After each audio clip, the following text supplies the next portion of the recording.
صحبه ومن والاه. اللهم صل وسلم على سيدنا محمد الفاتح لما أغلق والخاتم لما سبق ناصر الحق بالحق والهادي إلى صراطك المستقيم صلى الله عليه وعلى آله وصحبه حق قدره ومقدار عظيم.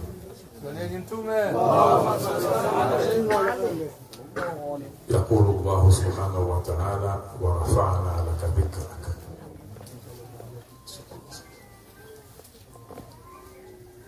Hadhara hii si kwa yule mwanafunzi tu anayesema kwamba haifanani yeye kusema kutokana na waliohudhuria, lakini hata mimi pia najiona sitoshi, kwa sababu walimu na mashehe zangu wapo walistahiki wao wasimamishwe,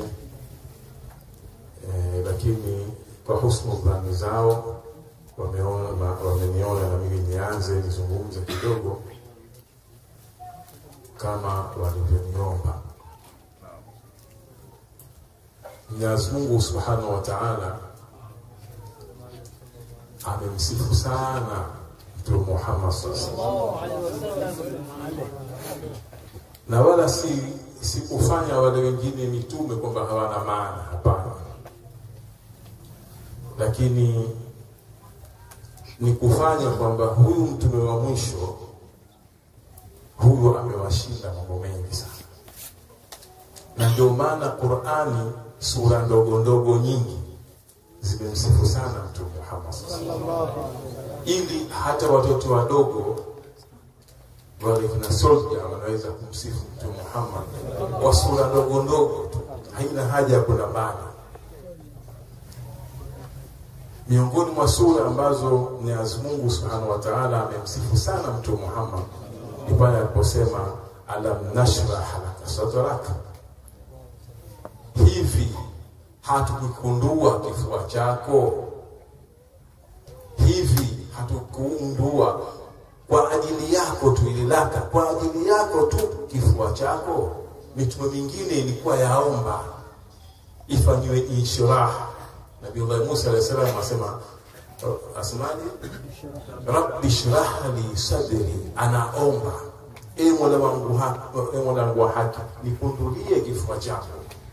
Lakini Mwenyezi Mungu moja kwa moja kabla ya kuomba anamwambia alam nashrah laka sadraka, alafu mwambia wa wada'na anka wizraka alladhi anqadha dhahraka, tukuondoshea uzito wako. Mtume Muhammad sallallahu ameondoshewa uzito alladhi anqadha dhahraka, ambao ulikuwa kuulemeza kifua chake, ukaondolewa ule uzito. Warafana laka dhikraka, Mwenyezi Mungu amwambia Mtume, hivi hatukunyanyua sisi jina lako, utajo wako sisi hatukunyanyua? Hiyo inaitwa swali takriri. Si kwamba Mwenyezi Mungu auliza swali, sio ikifahamia, lakini kufahamisha kwamba amenyanyuliwa. Mtume Muhammad, Mwenyezi Mungu ameshamnyanyua utajo wako. Ndio maana kila ulipo roho ya kutanga, sio tuelewa na kusema roho ya kutanga, una wasiwasi, lazima uhudhurie maulidi ya Yusuf.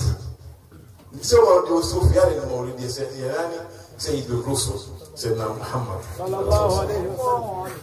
Roho ya kuwaka isipokuwa itakuwaje? Isipokuwa ni ile warafana laka dhikraka, hivi hatukunyanyua kwa ajili yako tu wewe utajo wako? Sasa hapa pana siri kubwa Mwenyezi Mungu ameeleza katika aya hizi kwamba kumbe ile warafana laka dhikraka, ule utajo wa Mtume Muhammad sallallahu alaihi wasallam, ukiutaja una faida mbele utaipata. Si utajo tu kwamba Mtume Muhammad sallallahu alaihi wasallam anyanyua jina lake alafu basi. Fa inna ma'al usri yusra, inna ma'al usri yusra, kwamba ukihangaikia kumtaja Mtume Muhammad sallallahu alaihi wasallam na kunyanyua jina lake na utajo wake, basi Mwenyezi Mungu atakuondoshea uzito wako. Ndio fa inna ma'al usri yusra, inna ma'al usri yusra. Mtume Muhammad sallallahu alipokuwa akielezea aya hii akasema la yaghliba al-usru la yaghliba al-usr usraini. Hii ni kufahamisha kwamba uzito mmoja, la yaghliba al-usru yusraini, uzito mmoja hauwezi kushindwa na mepesi miwili. Ninasema hakika ndani ya uzito pana wepesi.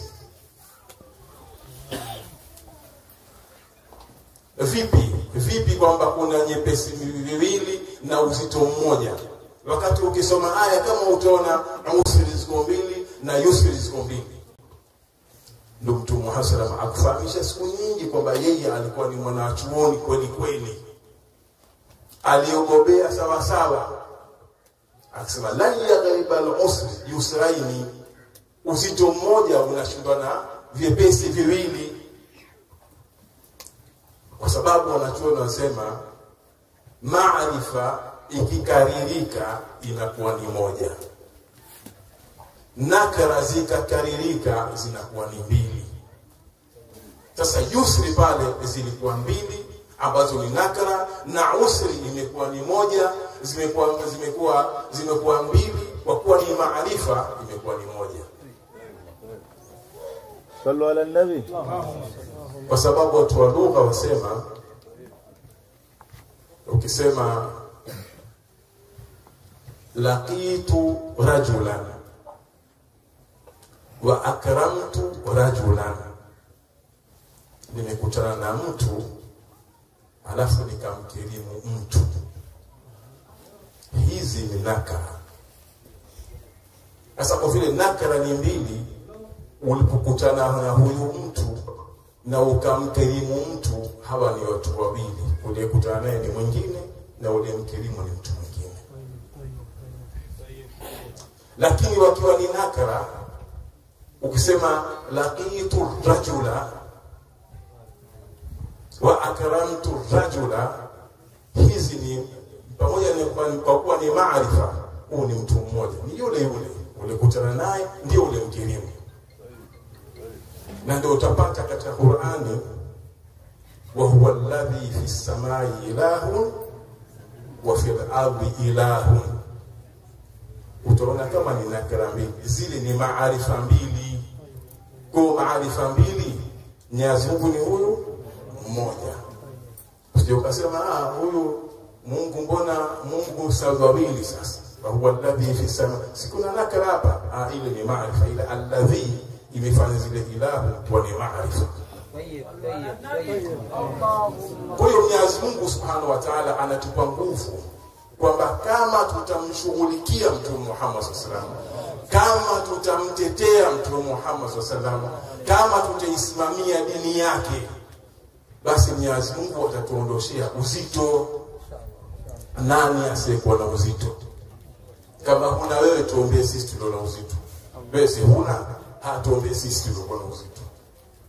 Ufanye haya mambo ili tupate sisi tukuondolee uzito wetu. Tuna uzito sisi, tuna watoto wetu ni uzito, kila kitu ni uzito. Kwa hiyo kwa kuhudhuria vikao kama hivi, ulama wanasema tia nia, maradhi yako yaondoke na uzito wako uondoke, basi Mwenyezi Mungu atakuondoshia. Kwa sababu ya kushirikia vitu kama hivi. Na ushahidi uko mwingi wa Mtume Muhammad sallallahu alaihi wasallam, wa Ubay bin Ka'b alikuwa ameambiwa, je, nifanye mimi, Ubay kaomba, je, nifanye mimi nusu mimi ya dua zangu nikuombee wewe? Mwambia sawa, ukifanya sawa, ukitaka pia zidisha. Mpaka akamwambia basi dua zangu zote hivi nakuombea wewe tu. Thomas amwambiaje? Idhan tukfa hammak wa yughfar dhanbuk.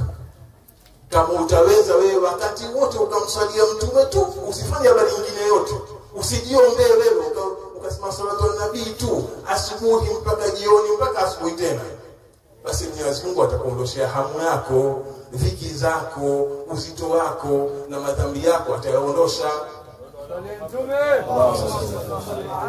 Kwa hiyo ukiondoshewa uzito wa duniani, uzito wa akhira utaona mambo mengi yana ajabu. Ndio utapata mke mzuri sasa. Rabbana atina fid dunya hasana wa fil akhirah hasana. Hayo ndio mambo sasa. Hayo ndio mambo yao. Kwamba ukiwa mmoja aliuliza, Rabbana atina fid dunya hasana wa fil akhirati hasana. Akhirati hasana tunajua peponi. Je, hii fid dunya hasana ni kitu gani? Asema ni